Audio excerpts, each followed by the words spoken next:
Hi, I'm Isabella, and this is my Nona. We love to snuggle and take walks at the park and to travel together.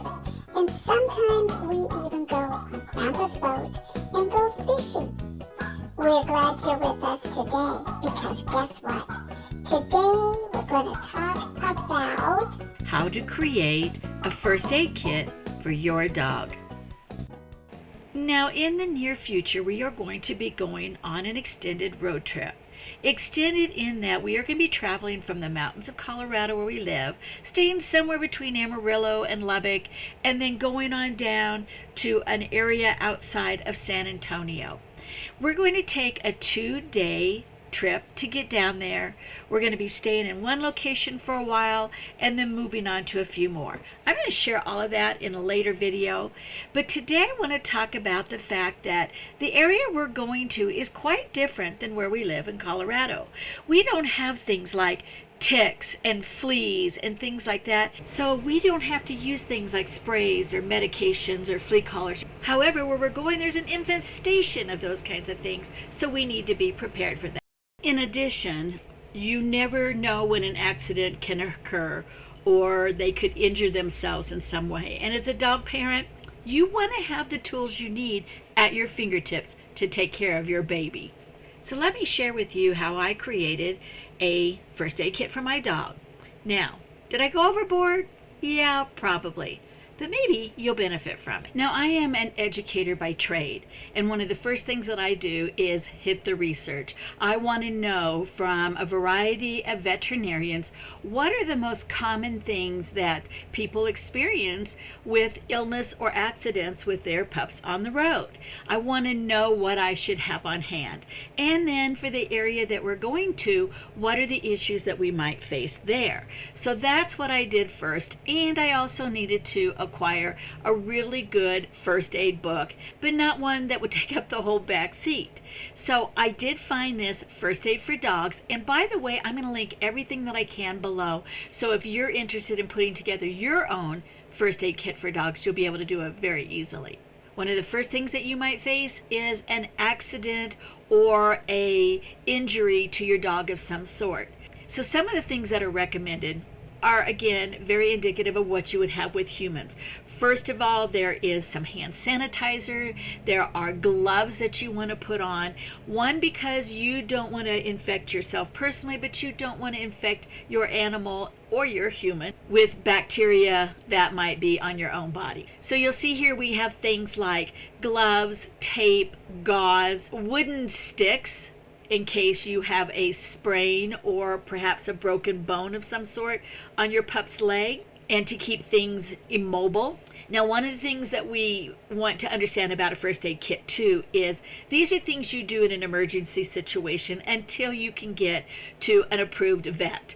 And one of the things that I would recommend is that you do your due diligence and research where veterinarians are along your route that you might be able to take your pet to should you need to, if they are injured or seriously ill. So the first aid kit is a stop measure to make sure that they're comfortable, that you provide emergency kind of treatment until you can get them to an approved vet. So this particular area of the first aid kit contains things like the rubber gloves, hand sanitizer.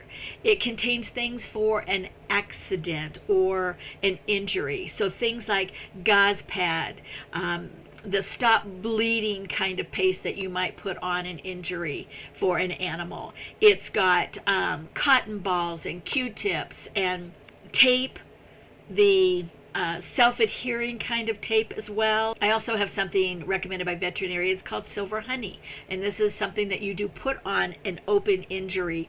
It's great for rashes and all kinds of bites and different things like that as well. So as I shared, there's a few things that you have for both humans and dogs that you can use, and it just takes up way too much room to duplicate those. So in this case, I've got things like hydrogen peroxide, rubbing alcohol, and the silver honey that I've put into smaller containers, as well as some antibacterial wipes. And then I have a special place in the larger first aid kit that I'll show you later where I put these items. And then I have a designated pair of scissors in there. So when you spread all this out, it looks like a lot, but you can compact these things by putting them in individual baggies and then kind of doing the Tetris thing and putting each of those little baggies into the container itself.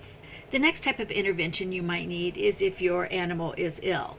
Now, our little Izzy does have a lot of upset stomachs, so it's really possible that she could have an upset stomach while on our trip. We will try to keep her food as consistent as possible, but she also doesn't particularly like rides in the car for long periods of time. So we're trying to minimize all of these issues. Some of the things that we are taking with us are an additional leash and collar. Now this is just for in case we lose hers or we need to have a secondary situation. Who knows, if we find a random pup along the side that needs some help, that could come in handy for that. We have things like a container to scoop some poop, because if she really is ill, a lot of times the doctors will want to have a sample of their feces. We have things like Pepto-Bismol, and I have Pepsid AC. These are two things that dogs can have at the advice of a veterinarian. So I wouldn't give them to your dog without that, but Izzy has had that approval. We have things like a thermometer that is just for her. We have an emergency blanket if she is injured or wet or something of that sort. We have some calming rescue drops. Now these do not put her to sleep, just calms her down so that she won't be anxious while we're on the trip. We have 2 prescriptions. The prescriptions are medications that Izzy takes when she has these stomach bouts. So again, not something that you would give your dog all the time, but only if they are prescribed medications, you want to make sure you bring those on your trip. I have a bar of soap. You never know if something comes up where you've got to give them a bath, and a bar of soap sometimes is easier to have than liquid soap, although we have that too. I have some flea and tick kinds of things. The tick removers are, I'm going to be very diligent while we are on our trip in looking through her fur. Well, she has hair, not fur, but we're going to be looking through her skin to make sure she hasn't picked up any ticks in particular when she's out on her walks. We have 2 medications that the doctor gave us to be preventative. One she would take before we even go on our trip to prevent fleas and ticks. The second she will get when we return to ensure if she's picked up any heartworm, which is carried by fleas and ticks. That medication will take care of any of that should she have come into contact with that and be susceptible to it. Once again, you bundle these up into containers or baggies, and they're ready to be stacked into the container. A few more miscellaneous items you might want to think about. And again, these are some things that you actually could use for both humans as well as dog.